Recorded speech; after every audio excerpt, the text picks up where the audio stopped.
जुलाई में जब रसोई गैस के दाम बढ़ सकते हैं तो अगस्त में क्यों नहीं बढ़ सकते, खासकर जब आप आराम से 100 रुपए लीटर पेट्रोल के दाम महीनों से दिए जा रहे हैं। गैस के दाम 25 रुपए क्यों नहीं बढ़ सकते हैं। महंगाई बढ़ रही है, कमाई घट रही है, जनता तो बहुत परेशान है, लेकिन अच्छा किया आपने विरोध नहीं किया। भोपाल में रोजगार के लिए लड़कों ने विरोध किया तो उनके साथ अच्छा नहीं हुआ।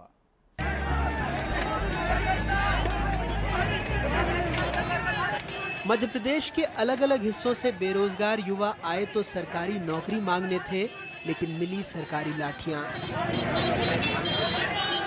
अलग अलग जिलों से आए युवाओं का एक दल पुलिस मुख्यालय तक पैदल मार्च करते पहुंचा। पुलिस ने बैरिकेड्स लगाकर प्रदर्शनकारियों को रोकने की कोशिश की। इसी बीच पुलिस और प्रदर्शनकारियों के बीच झूमाझटकी हो गई। भीड़ को तितर-बितर करने के लिए पुलिस ने लाठीचार्ज कर दिया।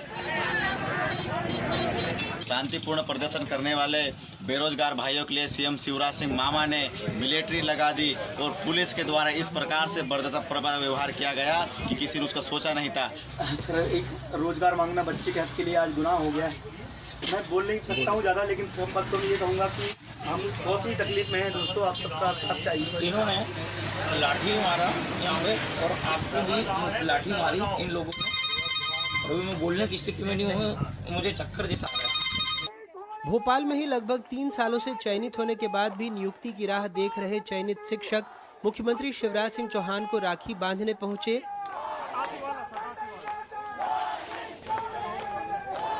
हाथों में राखी की थाल और बैनर पोस्टर लेकर सारे चयनित शिक्षक बीजेपी कार्यालय के सामने इकट्ठा हुए, जिन्हें पुलिस ने रोक दिया।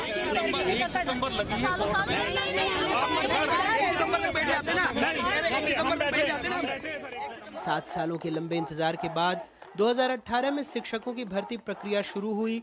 2019 में चयन हो गया, लेकिन नियुक्ति होती उससे पहले कमलनाथ सरकार गिर गई और इन शिक्षकों का भविष्य अधर में लटक गया। हर बार हमें सरकार की तरफ से आश्वासन ही मिलता है, आश्वासन आश्वासन और आश्वासन। वो लोग जिन्होंने सरकार गिराते वक्त ये कहा था कि हम अतिथि शिक्षक, अतिथि विद्वान और चयनित शिक्षकों के साथ न्याय करेंगे, तो आज जन आशीर्वाद दे रहे हैं, पर ये लोग गुहार लगा रहे हैं हजारों की तादाद में। शिवराज जी, हम आशा करते हैं कि इनकी आप मांग मानोगे। बेरोजगारी का आलम तब है जब राज्य में हजारों सरकारी पद खाली हैं। पुलिस विभाग में आरक्षक के 22,000 पद, पुलिस उप निरीक्षक के 2,000, एमपीटीईटी में 30,000, वन रक्षक के 14,024, वन क्षेत्रपाल के 796, आबकारी आरक्षक 1,021, आबकारी उप निरीक्षक 350, पटवारी 5,000, स्वास्थ्य विभाग में 35,000, शिक्षा विभाग में लगभग 90,000, चिकित्सा अधिकारी 5,097, नर्सिंग स्टाफ 35,737। मुख्यमंत्री स्वतंत्रता दिवस पर कहते हैं कि वो रोजगार के लिए करोड़ों खर्च कर रहे हैं, संकल्प ले रहे हैं कि हर महीने 1 लाख रोजगार दिए जाएंगे। हमारे अनुसूचित जाति के भी सुरक्षा की, सम्मान की, रोजगार की, शिक्षा की भरपूर चिंता की जाएगी।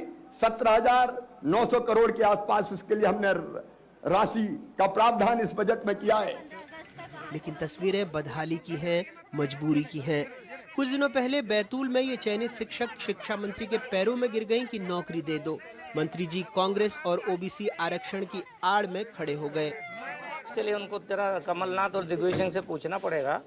शिवराज सिंह चौहान जी की सरकार बनी है, तब से हमने उसको वेरिफिकेशन का काम प्रारंभ करके उसको अंतिम पड़ाव पर पहुंचा दिया है। पर क्योंकि हमारी सरकार 27% आरक्षण देना चाहती है पिछड़े वर्ग को, उसमें कोर्ट की स्टे है। सरकार बहादुर के भाषण सुनेंगे तो लगेगा उसे सबसे ज्यादा युवाओं की, बेरोजगारों की फिक्र है, लेकिन यही युवा जब अपने अधिकार मांगने आते हैं तो उन्हें मिलती है सरकारी लाठियां। जब चुनाव होते हैं तो हुक्मरान जनता के पैरों पर होते हैं और चुनाव खत्म होने के बाद ऐसे ही जनता हुक्मरानों के पैरों पर। भोपाल से कैमरा पर्सन रिजवान खान के साथ अनुराग द्वारी, एडीटीवी इंडिया।